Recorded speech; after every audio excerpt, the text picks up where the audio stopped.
Buen día con todos. En esta ocasión, mi grupo, que está conformado por Coraz, Morote, Álvaro Joaquín, Masgo, Guillén, Marco Antonio, Herrera Castro, Mirelí y yo, Ángel Esteban Palomino Benítez, que somos todos permanecientes de la Universidad Peruana de Ciencias Aplicadas. El tema que nos tocó es sobre diseño antisísmico de aisladores y disipadores sísmicos. Con el conocimiento que tenemos sobre qué es un sismo, podemos definirlo que es un fenómeno natural que consiste en la actividad terrestre, en la cual se produce en las capas interiores de la Tierra. En lo largo de la historia hemos observado que estos fenómenos han causado muertes de millones de personas en el mundo, y también afectó a la pérdida económica ante estos desastres. En la década de los 70, los científicos han buscado con gran esfuerzo para poder en manera predecir las ocurrencias ante estos sismos, por lo cual hubo el primer logro que fue el mapa de sismicidad mundial, en la cual se encarga de identificar las zonas con más frecuencia sísmica. En el Perú se han iniciado las acciones para así lograr un país menos y peligroso ante riesgos sísmicos. En el Perú se ha desarrollado un proceso de convergencia y subducción en la placa de Nazca y por debajo de la placa sudamericana. Estos procesos originan diversos sismos con magnitudes, focos y ubicaciones diferentes. La distribución especial de la sismicidad ha permitido definir las tres principales existencias de fuentes sismogénicas. Primera fuente es la superficie de fricción, que es cuando las placas de Nazca y Sudamericana que hacen fricción entre ellas y causa sismos como el de Arequipa en el 2001 y el de Pisco del 2007.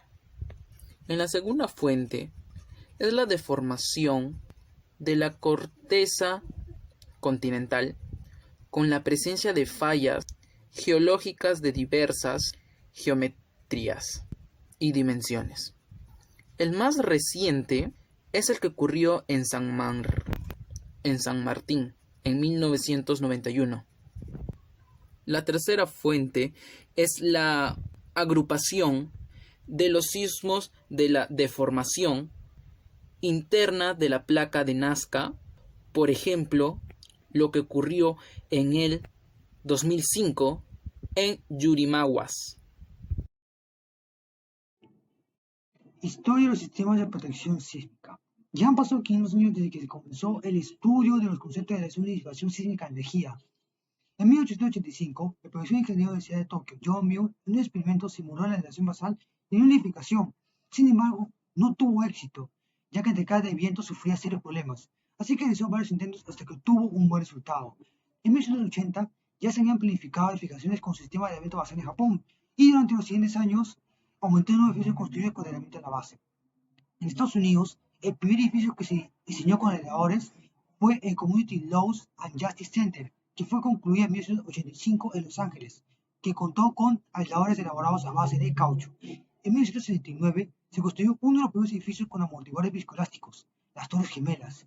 En 1986, la Asociación de Ingenieros Estructurales del Norte de California publicó la primera publicación trascendente en cuanto a metodología de diseño antisísmico, Tentative Seismic Isolation Design Requirements. Tipo de sistema de protección antisísmica. Sistemas pasivos. Aquí encontramos a los disipadores de energía, los aisladores sísmicos y los osciladores resonantes. Sistemas activos. Aquí encontramos a los arreglos activos, los tenedores activos y los osciladores activos. Sistemas híbridos, aquí encontramos el aislamiento activo y el oscilador híbrido. Y en los sistemas semiactivos encontramos los disipadores de orificio variable, los dispositivos de fricción variable y los disipadores de fluido controlables. Objetivos del uso de sistemas de protección sísmica. Para sismos frecuentes, las estructuras no deben sufrir daños, ni los elementos estructurales ni los no estructurales o arquitectónicos, y deben mantenerse operativas y en funcionamiento. Para sismos severos, se permite que la estructura sufra daños generalizados y hasta pueda llegar a quedar inservible, pero sin que ocurra el colapso global de la edificación a fin de preservar las vidas humanas. ¿Qué es la aislación sísmica?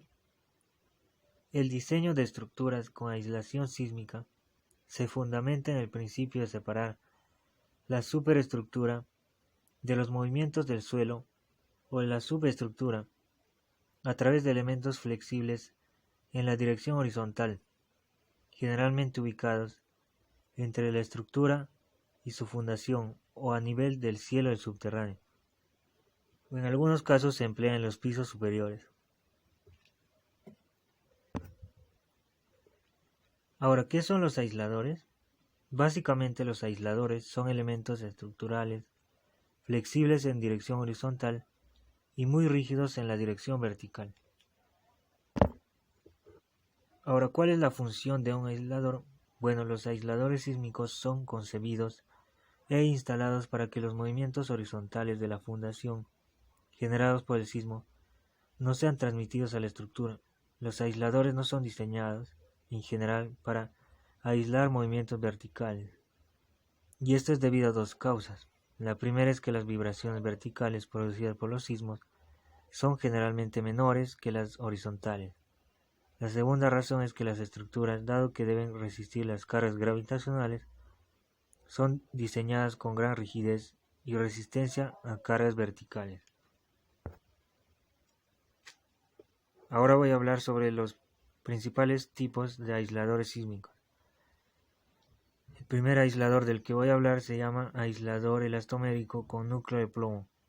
Los aisladores con núcleo de plomo se construyen generalmente de caucho de bajo amortiguamiento intercalado con láminas de acero y en el centro se deja un agujero en el que se introduce el núcleo de plomo, que es un poco más ancho que el agujero, y esto bajo presión se convierte en una sola unidad.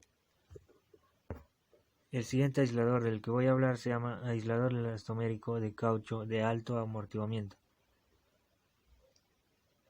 Los aisladores elastoméricos de alto amortiguamiento están elaborados de caucho modificado con aditivos, tales como aceite, carbón en polvo, resinas, polímeros u otros elementos que le permiten alcanzar un mayor amortiguamiento por sí solos. Estos también son intercalados con láminas de acero y en la parte superior e inferior se les coloca una placa de acero para confinar el núcleo. El siguiente aislador se llama sistema de péndulo friccional. Este aislador es un sistema de aislamiento que combina el efecto de deslizamiento de una fuerza restitutiva generada por las cargas de gravedad y la geometría. Consiste en un deslizador conectado a la superestructura que se mueve sobre la superficie cóncava. El movimiento producido en la base debido al sismo producirá un desplazamiento en el deslizador, el cual disipará energía por fricción. Y el último aislador del que voy a hablar se llama sistema de péndulo de fricción de doble curvatura. Este aislador, a diferencia del anterior aislador, presenta dos superficies cóncavas en las que el deslizador superior e inferior podrá moverse, la cual permite que el desplazamiento máximo del aislador sea mayor al del aislador anterior. Y finalmente voy a hablar sobre las ventajas y desventajas de los aisladores. Bueno, las principales ventajas de los aisladores son que nos ayudan con el problema de los terremotos, que causan muchas pérdidas humanas en nuestro país. La otra ventaja es que la simplificación del análisis va asociada a que la respuesta es controlada por el primer modo de vibración, y las contribuciones de los modos superiores son despreciables. Ahora, las desventajas de los aisladores son que la presencia de estos grandes desplazamientos introduce consideraciones especiales como son las de incorporar un piso adicional. La otra desventaja es que los grandes desplazamientos pueden afectar estructuras vecinas. Estos daños en estructuras vecinas pueden producir la caída de residuos que podrían introducirse en los espacios necesarios para que la edificación aislada pueda moverse. Si esto ocurre, se pierde la capacidad de aislamiento. Los disipadores. ¿Qué son los disipadores? Los disipadores son aquellos dispositivos mecánicos que se colocan en la estructura para disipar la energía sísmica que ingresa al sistema, evitando que otros elementos de la estructura no sean sobreexigidos, lo cual podría producir daños. ¿Cuál es la función de los disipadores? La función es que actúan disipando grandes cantidades de energía, asegurando que otros elementos estructurales no sufran demandas excesivas que signifiquen daños. Tipos de disipadores. Tenemos a disipadores dependientes del desplazamiento o disipadores histeréticos, disipadores dependientes de la velocidad, disipadores dependientes de velocidad y desplazamiento, disipadores dependientes del desplazamiento o histeréticos. Son aquellos dispositivos que inician la disipación de energía con el movimiento relativo de entrepiso. Dentro de ello tenemos a disipadores por plastificación de metales, que son los que disipan energía plastificando el componente de acero que hay en su interior mediante esfuerzos de flexión o cortante. Disipadores por fricción son los que disipan energía utilizando la fricción entre dos superficies en contacto sometidas a presión. Disipadores dependientes de la velocidad son los que inician la disipación de energía con la velocidad relativa de entrepiso. Dentro de ello tenemos a disipadores fluido-viscosos, conocidos también como amortiguadores. Inicialmente su aplicación se limitaba. Sin embargo, su uso se ha extendido a la industria de la construcción, aplicándose exitosamente en edificaciones y puentes.